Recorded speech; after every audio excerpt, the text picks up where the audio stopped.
Welcome to the Strategy Skills Podcast. I'm your host, Chris Safarova, and our podcast sponsor today is strategytraining.com. If you want to strengthen your strategy skills, you can get the overall approach used in well-managed strategy studies. It's a free download, and you can get it at firmsconsulting.com/overall approach. And you can also get McKinsey and BCG winning resume. It's also a free download we prepared for you. And you can get it at firmsconsulting.com/resume PDF.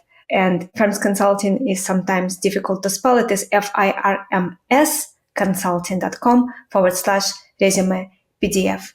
And today we have with us Jamie Woolf, who is a renowned innovation cultivator, speaker, founder of Creativity Partners. And she was the first director of culture at Pixar Animation Studios, where she was recruited to be a force for constructive disruption.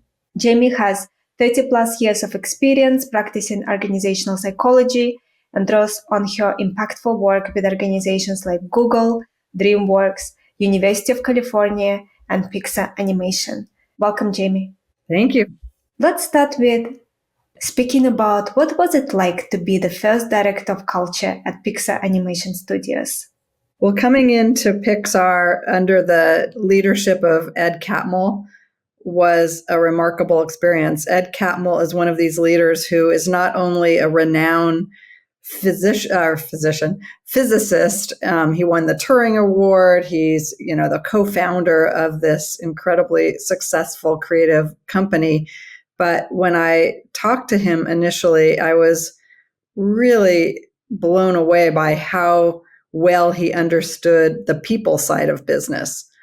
And so to have a leader who truly understands how important it is to focus first on the people and the profits and the quality follow, his mentorship and his partnership has been one of the highlights of my career. So there's so many things that were remarkable about Pixar, and also ordinary. Like any company, Pixar struggles with some of the same things that most companies struggle with. What did he understood about the people side that most senior leaders don't understand? One of the things he often said was, the higher up you go, the more distorted the truth. And what he meant by that is, by virtue of being the president, people were no longer as honest with him. And sometimes the problems of Pixar weren't being surfaced to him because, after all, he's the president, he's Ed Catmull. And so because he understood this advantage that comes with power, but also the liabilities that come with power, he worked hard to build systems and strategies to surface the honesty and the creativity and the problems, so that he could, as the president, tackle them. Are there any of those systems or strategies you would be able to share with us? Sure. One of my favorites was, there was a time when the company was becoming very conservative, not conservative by but conservative by his standards. And so because the company was so successful, and I think many organizations run into this, when you start to be successful, you often start to be risk averse and play it safe, or at least try the strategies that have gotten you where you are today, rather than adapt and be agile to deal with evolving circumstances and the evolving landscape. And so what he did was, he realized that because the organization was getting so risk averse, he decided to implement many programs that created lower stakes to be very creative. So, for example, Spark films. These are short films that wouldn't be seen by the Pixar audiences. They were less expensive, and what they were designed to do was to have filmmakers learn the art of directing and producing and making and taking on higher level positions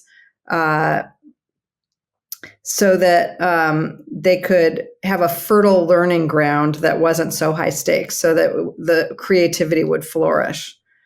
So we didn't get to watch any of the Spark films because I do remember some short ones that were incredible, like about the jumping ship.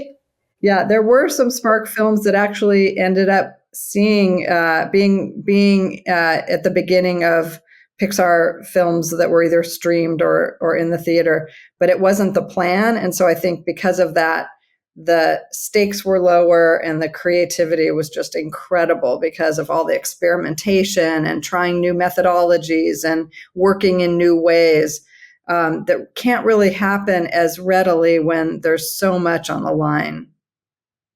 What do you think made Pixar's culture so uniquely innovative during your time there? Well, I joined in 2012, and I think by then already the DNA of Pixar was incredibly creative. Yes, there are. It's a company that blends art and technology. However, I think Ed and some of the founders, Steve Jobs, really understood what it takes to create collaboration. There's this notion that art is made by some lone genius, and Pixar really understood that no, it's the magic is in the collaboration. And so there were a lot of ways that they instilled an environment in which there was healthy collaboration, that there was safety to give the tough feedback because everybody had the same result in mind. And Ed often said that when the ego leaves the room and people are fully taking ownership for problems, that's when the magic happens. And so they tried to extract out the hierarchy and the power dynamics that sometimes create a chilling effect for creativity. Do you think that the magic of Pixar was because of company culture, or was it mostly because of specific few people within the company? Yeah, it's a great question, and a question that I often ponder. I think it was a blend. I think that Pixar attracted a remarkable cadre of artists. You know, the first directors of the early films really had a vision and were brilliant. And at the same time, I don't think the success that they enjoyed would have happened without a blend of the people and the belief that the culture mattered, meaning that they had, for example, brain trust, where they would all come together and show their messy work so that they can make revisions early on and not treat any of the work as too precious. So you can, kill your darlings and not get too invested in early drafts.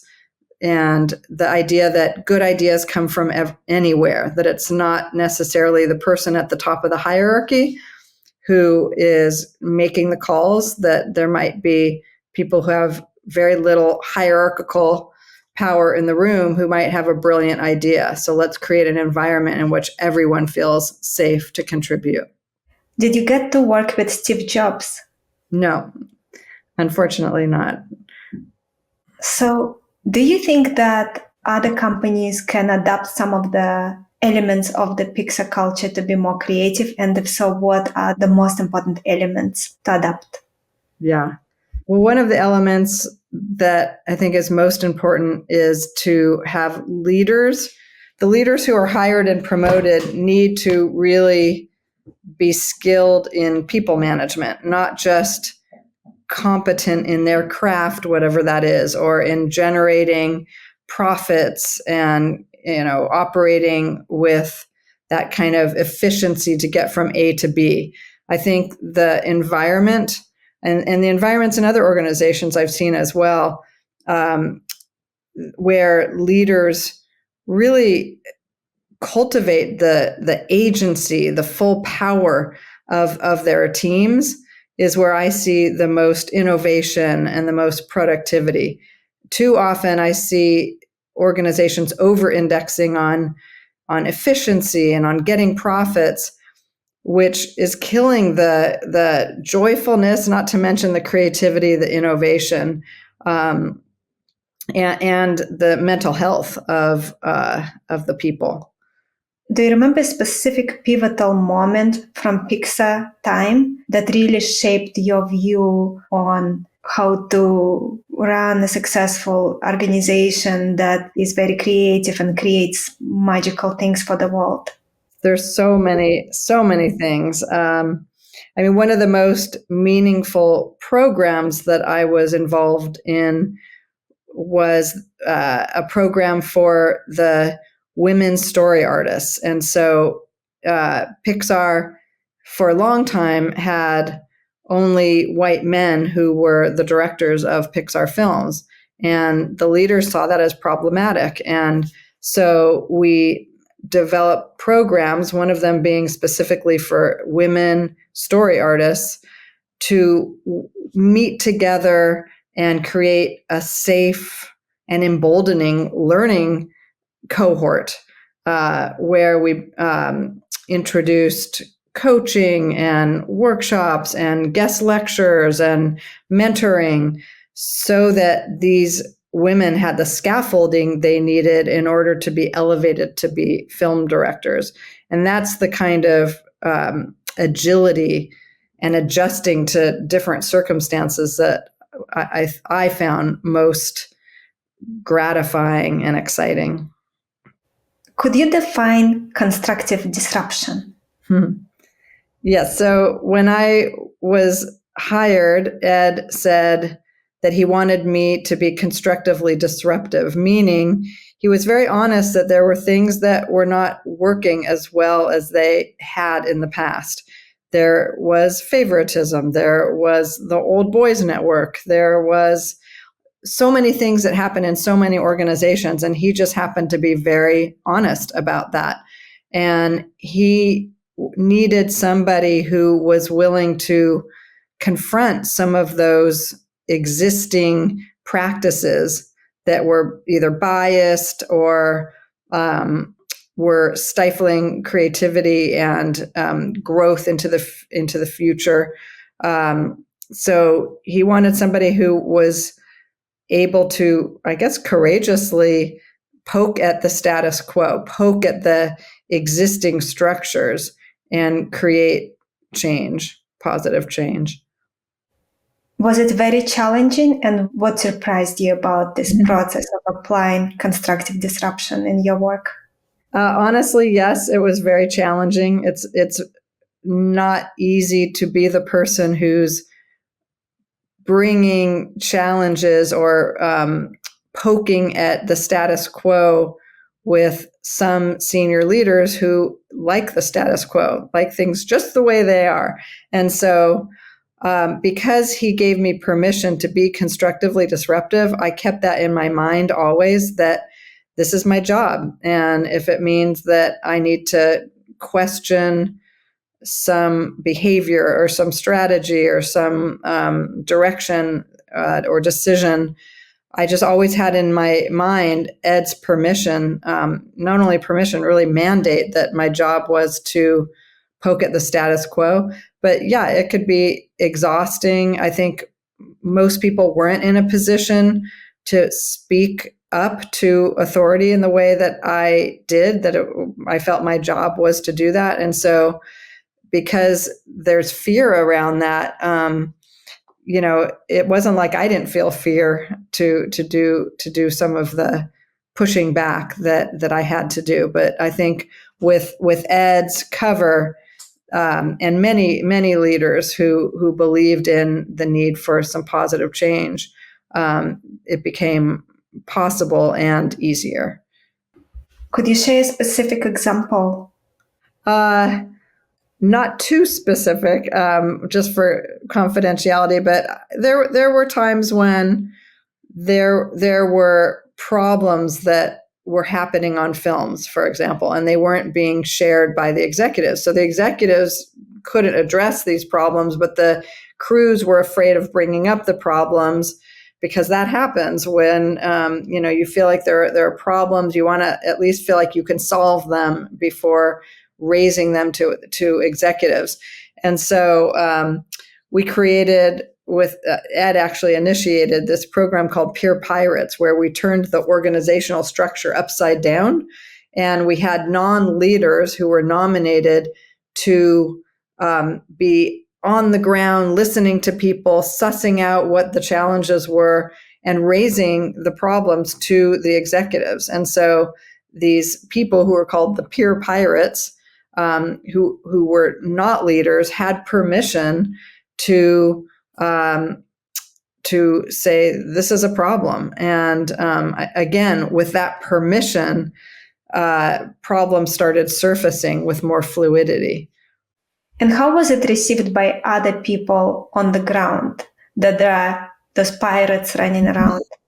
I think for the most part, again, because it was sanctioned by especially by the president at the time, I think it went very well. There were some problems around people bringing up the same problems, and in a kind of amorphous way. And so there were some iterations to the program, so that the peer pirates were better skilled at diagnosing what the problems were and communicating those problems. But that became a really nice added benefit to the problem, because now these peer pirates are gaining skills really in leadership to be able to communicate with confidence and clarity to the executive team. Jamie, and in situations where there was a lot of pushback when you tried to change something, how did you manage those situations? Let's see. The way that I often approached that was in not going it alone. So I found people who were what we called culture carriers, like people who passionately believed in serving Pixar and serving the success of Pixar, and people who had innovative ideas and really owned the problems, felt it was, there's so much pride that people have who work at Pixar. And so I would find those people who cared deeply, so that I could vet ideas and not rely on just my understanding of problems and challenges. And then sometimes I wasn't the best person to raise issues. Maybe it was somebody else. But by having a really solid network of people who were also on the lookout for how to make things better, I think that strengthened my ability to have influence. And you worked with other great companies like Dreamworks, Google. Do you see any common threads, maybe something you have observed between those highly innovative, successful companies? Yeah, and I think some of the companies that I see, or organizations, aren't even like Dreamworks and Pixar, but working with some organizations like departments within the University of California who I'm working with, and they're purpose driven, their leadership is truly focused on how to cultivate an environment in which everyone's ideas are valued, and rather than trying to get as quickly as possible from A to B, they hold efficiency at the same time that they're also holding the value of iterating, generating ideas, having wild ideas, bold ideas, not just doing the same thing over and over. So there are so many companies that I think are some of the best companies in the world who understand that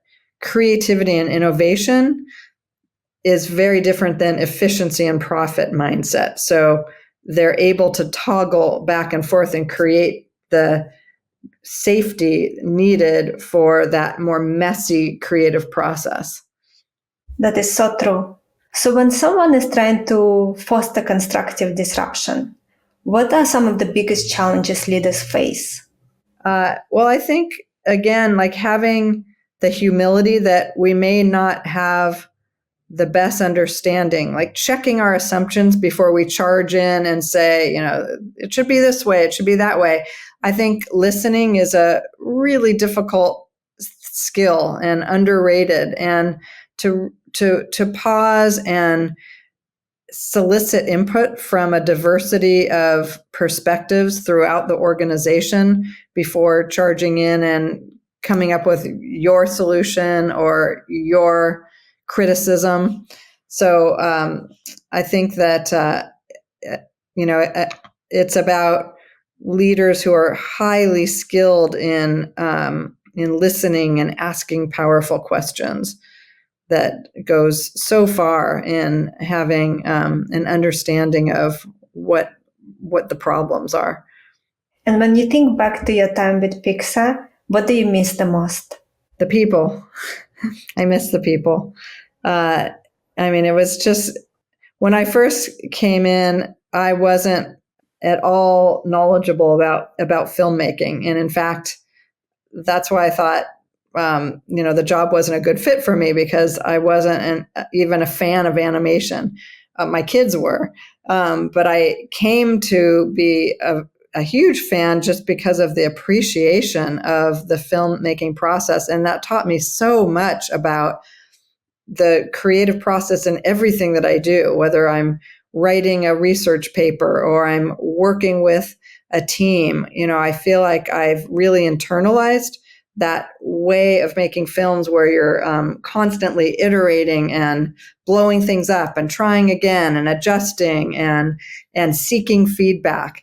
It's just such a robust skill set that I think people can extrapolate from filmmaking to solving any kind of problem. Yes, I can imagine seeing all this magic being made. Of course, you would love what is created at the end. And it's incredible that you can show it to your kids and say, I was a part of all of this. Yes. Do you miss it? I don't want to go back. I like where I am now working with creativity partners, because I have the best of all these creative approaches that I use with companies. But after 12 years, I felt like I was ready to introduce these concepts and strategies into organizations that aren't as creative in the sense that we think of creativity, and maybe are stuck in a paradigm where they think that they're not creative. What's been most delightful for me is to see people in finance and procurement or healthcare to first say, "Oh, I'm not creative. I'm not a creative type." And then you see the shift that happens when you introduce creativity in some of the ideas and activities that we do with teams, and they just light up, And so my realization is that it's right there under the surface, and we have such a yearning, such an appetite for creativity, but we forget. It's been a long time since we were kids, but we forget just how it opens up so many senses and allows us to solve problems in a much more expanded and I think imaginative way. That is very true. So let's talk about balancing creativity and innovation, but focus on efficiency and profit. Yeah. I think our whole society is over-indexed on efficiency. Let's just constantly be galloping forward, and let's not even stop to drink our coffee. Let's have our coffee to go and drink it while we're walking. I was recently in Europe, and I was noticing the stark contrast where people sit and have dinner for 3 hours, or they see benefit in sitting with a friend in the middle of the day for an hour. And so I think it's a societal problem that has minimized our mental health. I think, we know the statistics that continues to rise, and that all the things that we try to do to bring mental health into the workplace really aren't making a difference, because it's not just kind of bringing in yoga classes and mindfulness apps. There's this way that we're rewarded by keeping busy and being efficient, whatever that is. But I think what the problem is that it's not only decreasing our mental health, which then decreases our productivity, but it really stifles creativity, which we need now more than ever in order to adjust and solve all of the vexing problems of our day.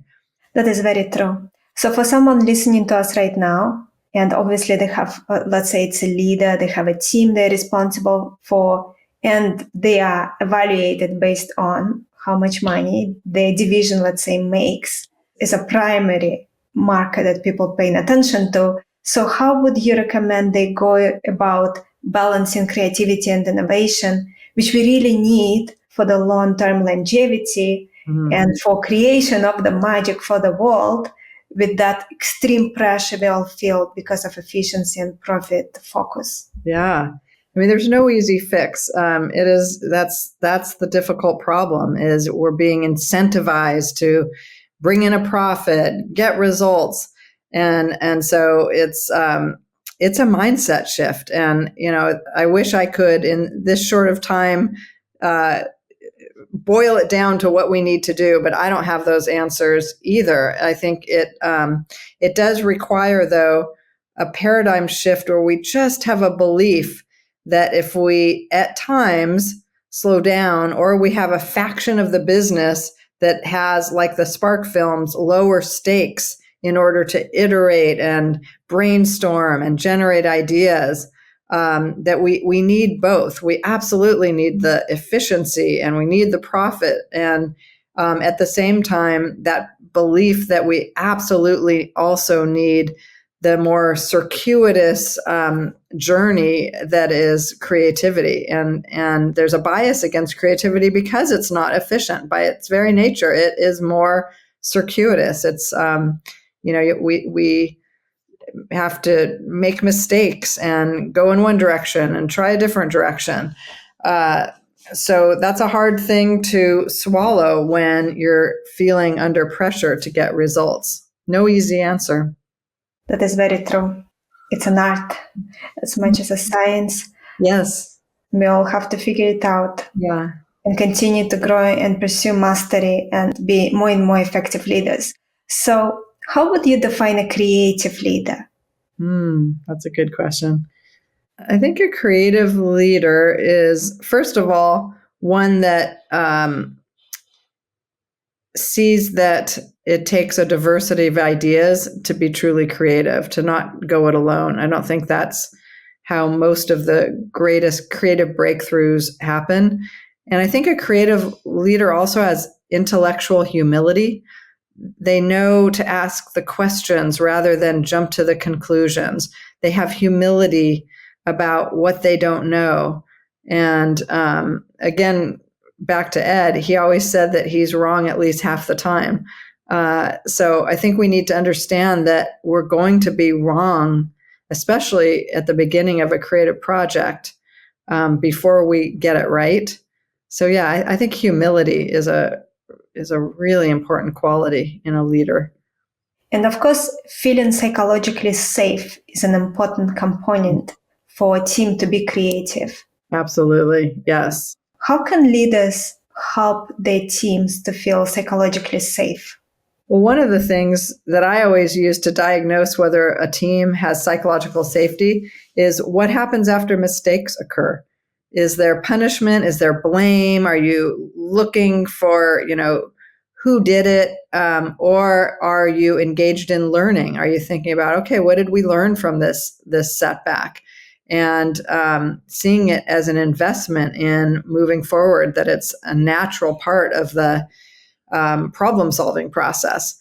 So I think that's one of the most important things. And also that people truly feel like they can be their unique self, whatever that is, that they can bring their who they truly are in terms of uh, vulnerability, but also in terms of their background, their unique experience, their family of origin, ways of talking, ways of dressing. That not many organizations have people who say that they can bring their whole self to work, that that many people feel that they need to erase parts of themselves, or they need to play the game, and it's exhausting to do that, to come to work and feel like you have to be a certain way that's not truly you. You have to put on a mask. So it's a hard thing to find true psychological safety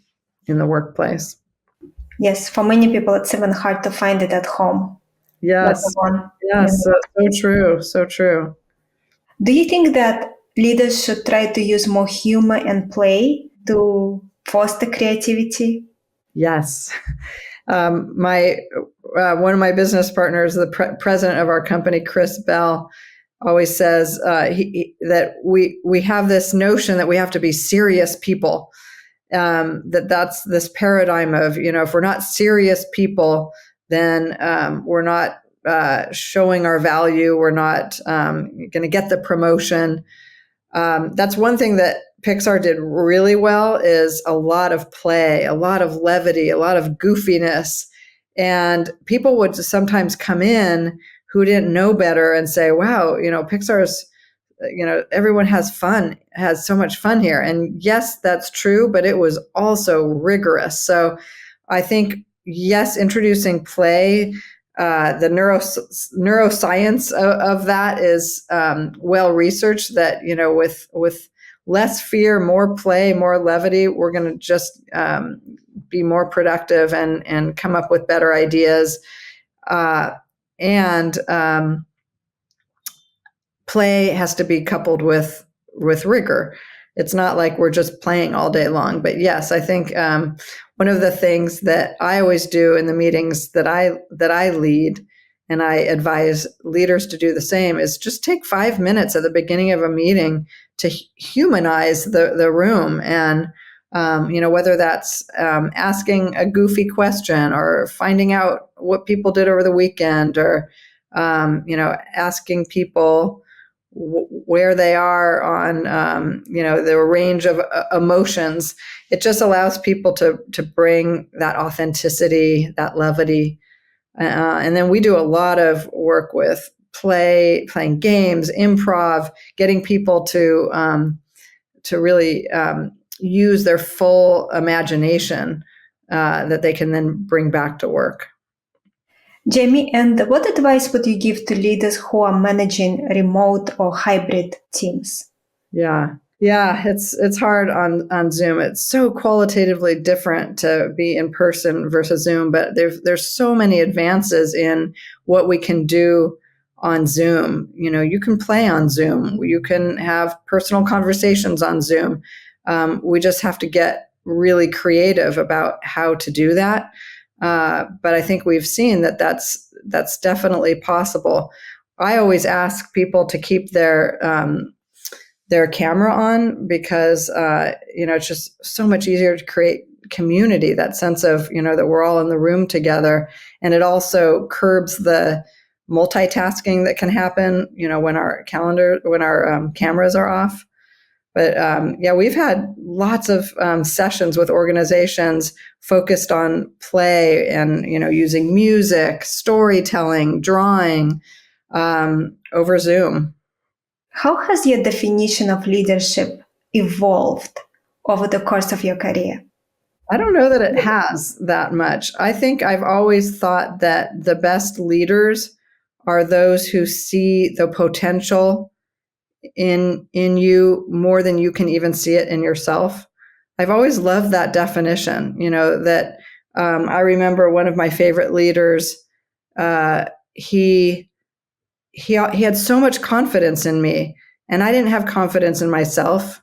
But he saw the potential. He had confidence in me that made me in his presence feel more capable, more smart, more creative. To me, that's a wonderful definition of leadership. I 100% agree. This is so powerful.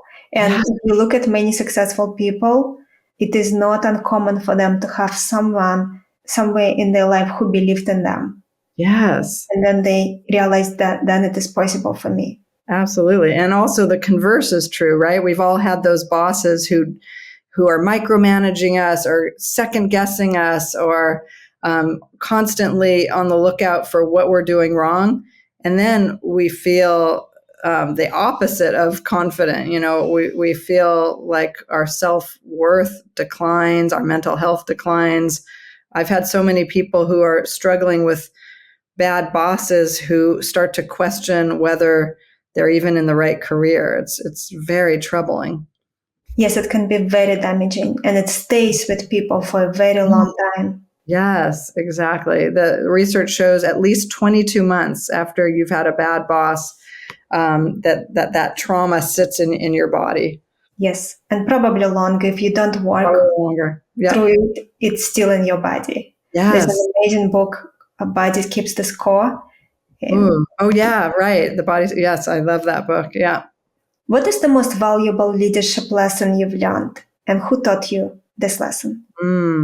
Wow. That's a big question. So I've been alive for a lot of years, been working for a lot of years. So let's see.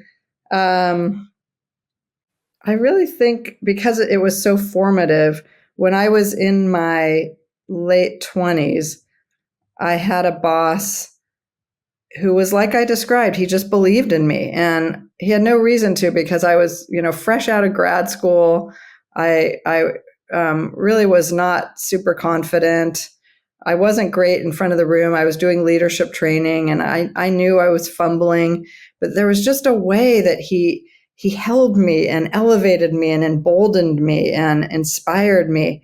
And I decided right there when, I started to see myself as more confident, there was a pivot point where I started to really feel the confidence.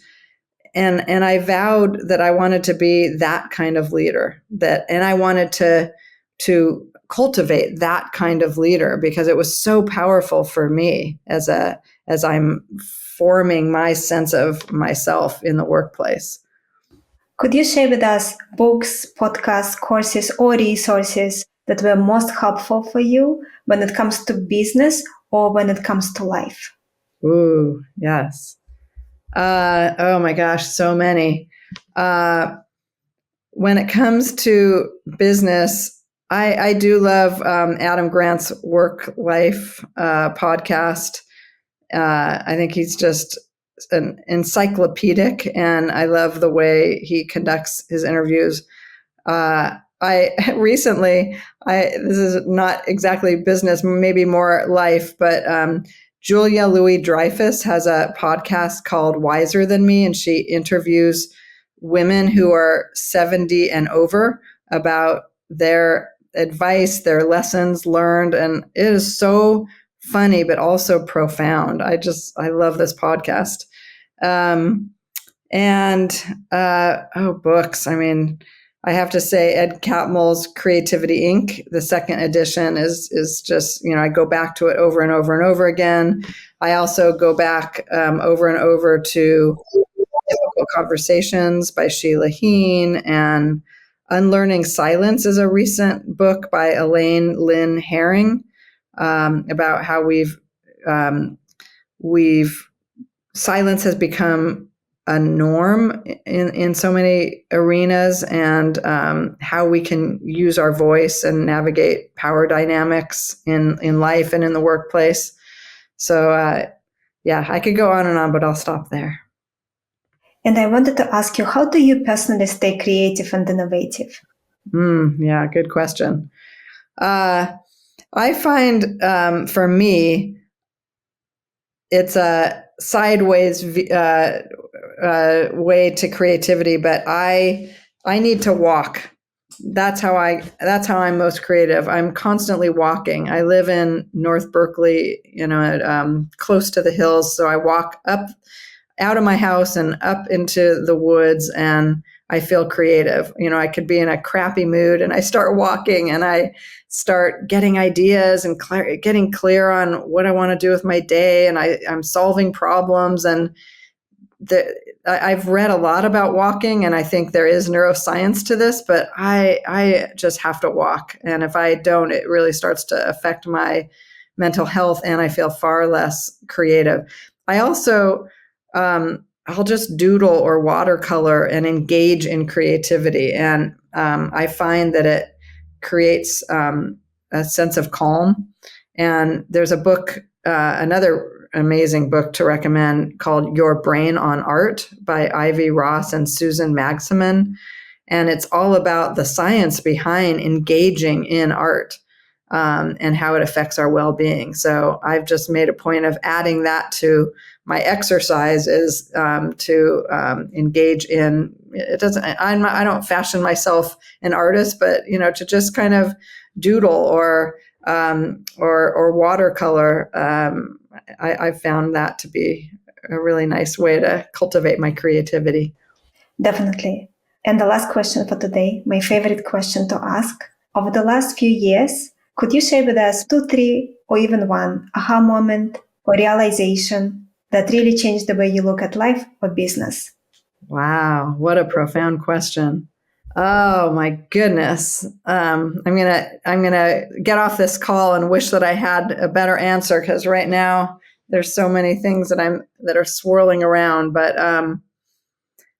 I guess my aha is a personal one, and it has to do with my mom. And I was an only child. I grew up with a mom who was a school teacher, who wished she could have been a journalist, but her father said girls aren't journalists. It's not practical. But